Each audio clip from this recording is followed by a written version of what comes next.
A few years ago, the Bill and Melinda Gates Foundation approached INSEAD Chaired Professor of Management Science, Philip Parker, with a bold challenge. How do you take the world's fragmented scientific information and get it in the hands of, or in the mind of, someone who's all the way across the planet who certainly doesn't have the same language skills?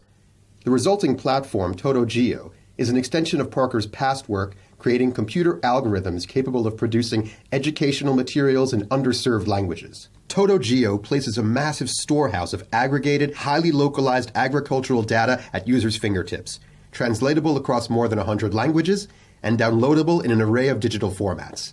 The trick of this was that the engine should be able to save as any format. There's a 3D game we created out of this thing. This is Xbox 360 quality, by the way, and it's the same data as the dashboard you just saw. We can model a village down to its longitude and latitude. We take elevation data from NASA, and we build the entire farm with its actual soil and climate, and then you can play the farm that's there. Everything was cross-integrated, so all formats were feasible, no matter what the NGO or government wanted. Integration with blogging tool WordPress allows anyone to set up their own economic development platform in minutes. Recently, TotoGEO stakeholders from around the world gathered at INSEAD's Singapore campus to strategize the next phase of the project. On the agenda, expanding TotoGEO's global network along with its technology portfolio.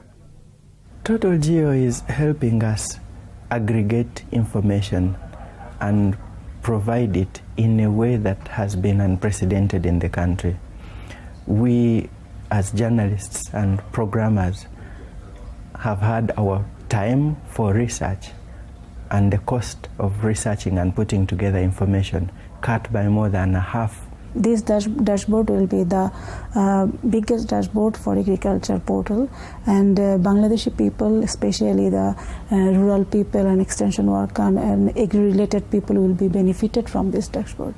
The networks that are being created, I think, is very important it's very encouraging to see that what was an idea 2 or 3 years ago, today at least we have certain stakeholders coming to the table, and those stakeholders are starting to understand and believe. I would like to see this nationwide. We want to access all the farmers in Uganda, and then of course beyond Uganda, across sub-Saharan Africa. Here's the big vision. Anyone with a smartphone one day that happens to be in a village should be able to become an extension worker, even though they weren't trained on it.